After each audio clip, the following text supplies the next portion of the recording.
वो national action plan जिसको मैं समझता हूं कि वो ऐसा नुस्खा कीमिया है, वो ऐसा डॉक्यूमेंट है, वो एक ऐसी दस्तावेज है जो रियासत पाकिस्तान की बका की जमानत है, जो रियासत पाकिस्तान को पुरअमन मुस्तकबिल देने की जमानत है।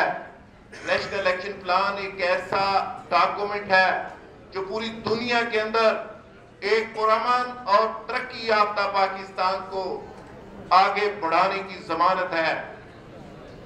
नेशनल एक्शन प्लान के हवाले से अभी सलमान गनी साहब ने बड़ी इंपॉर्टेंट बात की और साथ ही साथ उन्होंने ये भी कहा कि मुल्की सलामती के हवाले से खबर देना तो मीडिया का फर्ज है, हमारी ड्यूटी है, लेकिन ये भी देखने की जरूरत है कि इसको लीक कौन करता है। यहाँ हाफिज शफीक और रहमान साहब ने गिला किया कि यहाँ कुछ एनजीओज वो मुल्क फरोशी का काम कर रही है। यहाँ पे कुछ ऐसे लोग जो पाकिस्तान का पासपोर्ट तो इस्तेमाल करते हैं लेकिन बदकिस्मती से इसी मुल्क का सौदा करते हैं और चंद टकों की खातर मुल्की सालवियत को बेच देते हैं।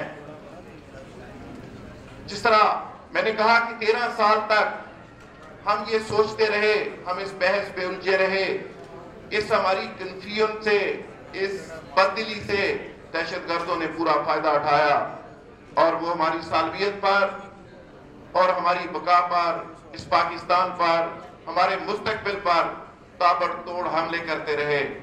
नतीजा आपके सामने है।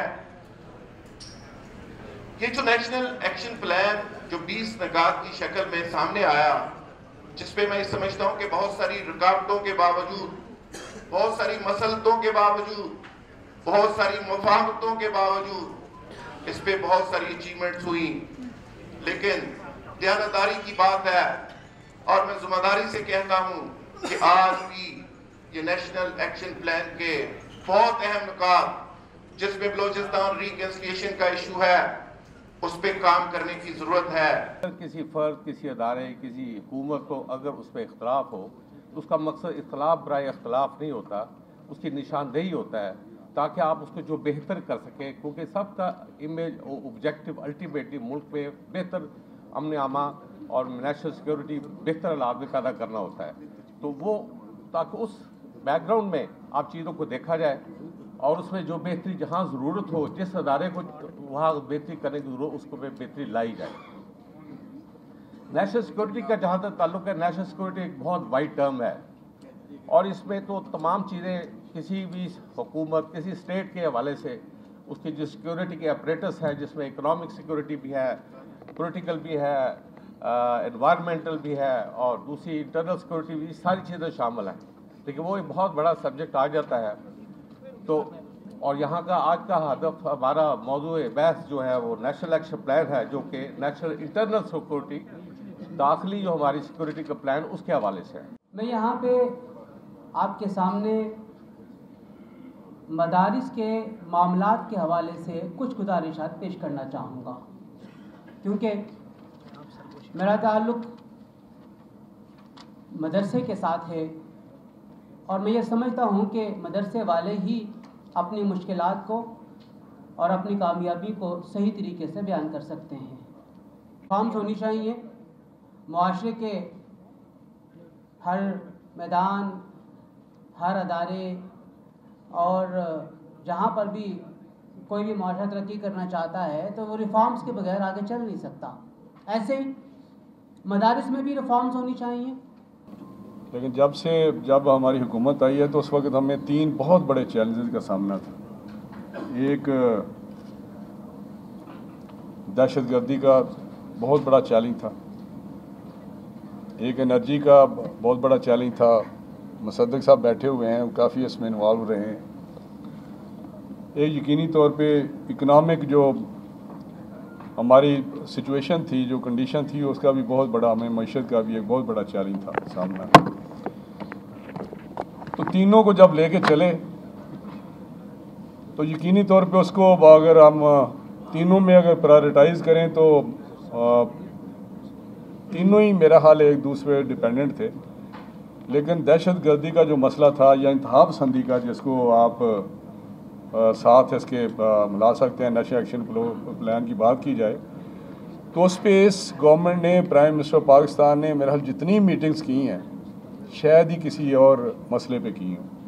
टीवी पे भी आप देखते हैं जिस तरह मीटिंग्स होती हैं, और इसको जब हम लेके चले उस वक्त जो सिचुएशन थी, यकीनी तौर पे आज उस वक़्त से आज का पाकिस्तान बहुत बेहतर पाकिस्तान है। और हम इस बहस में नहीं पढ़ सकते कि ये हमारा एसेट है, ये तुम्हारा दहशतगर्द है, या ये तुम्हारा दहशतगर्द है, तुम्हारा एसेट है। अगर मेरे मुल्क में ऐसी तंजीमें हैं जो मुसल्लह हैं, जो पड़ोसी मुल्क को धमकाती हैं और माजी के अंदर उन पर अटैक भी कर चुकी हैं और माजी की हुकूमतें उनको सराहा भी चुकी हैं और उनकी पुष्पनाई भी कर चुकी हैं, तो ये सबूत है कि पाकिस्तान की सरजमीन दहशतगर्दी के लिए इस्तेमाल हुई है। मुझे पता है वक्त की कमी है सर, मगर मैं कोई फिलहाल नज़म नहीं सुना रहा, सीरियस इशू पे बात कर रहा हूँ। 2 मिनट आपसे और चाहूँगा। इस वक्त पाकिस्तान का सबसे बड़ा मसला यही है कि हमारे पास लीडरशिप नहीं है। हम पाकिस्तान को दहशतगर्दी की डेफिनेशन पे एक नहीं कर सके और हम पाकिस्तान को इंसाफ की डेफिनेशन पे नहीं एक कर सके। हमारे पास नेशनल एक्शन प्लान को सही साबित करने के लिए और सही अमली जामा पहनाने के लिए इंफ्रास्ट्रक्चर इसलिए नहीं है क्योंकि उस इंफ्रास्ट्रक्चर में आपने अदल और इंसाफ की जो रूह फूंकनी है वो रूह साहिब इक़्तिदार नहीं निकाल दी है। अगर अदलिया का मजाक और अरेस्ट वारंट का मजाक और ECL का मजाक साबिक जनरल परवेज मुशर्रफ उड़ाएंगे तो कोई दहशतगर्द क्या इज्जत करेगा इस कोर्ट की। नेशनल एक्शन प्लान का सबसे बड़ा फेलियर अगर मैं समझता हूँ तो वो ये है कि मैं और मेरे जैसे तमाम लोग जो इस वक्त किसी न किसी हैसियत में इस मुल्क को इस अफरियत से निजात दिला सकते हैं, हम अपनी अपनी जिम्मेदारी को कबूल करने के लिए तैयार नहीं हैं। अगर कोई कमज़ोरी नेशनल एक्शन प्लान में है तो मुझे सिर्फ ये कमज़ोरी नज़र आती है। मुझे ये नज़र आता है कि जब मैं निकलता हूँ और मैं आगे से कोई मुश्किल आती है, चाहे वो सियासी तौर पे है,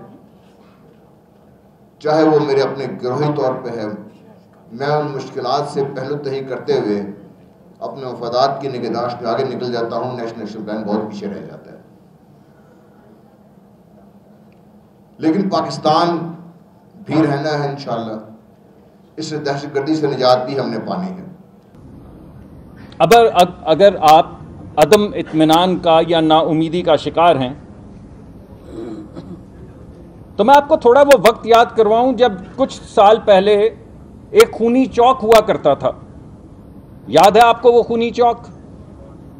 वो खूनी चौक था जहां पे हमारे फौजियों की गर्दनें काट के अपलोड किया करते थे ये फेसबुक के ऊपर और कहते थे कि ये 64 किलोमीटर दूर रह गया है इस्लामाबाद से, या पता नहीं 70 किलोमीटर दूर रह गया।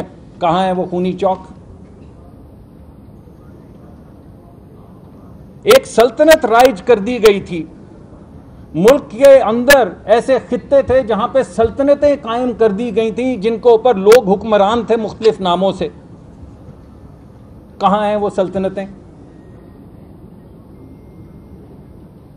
आप किसी दहशतगर्द का नाम 2012-2013 के अंदर शाम के टेलीविजन प्रोग्राम के अंदर ले नहीं सकते थे किसी तंजीम का नाम। आज शाम का कोई प्रोग्राम नहीं है जिनमें उन तंजीमों को कंडेम नहीं किया जा रहा। तो कहां है वो खौफ? आपको तब्दीली नहीं नजर आ रही?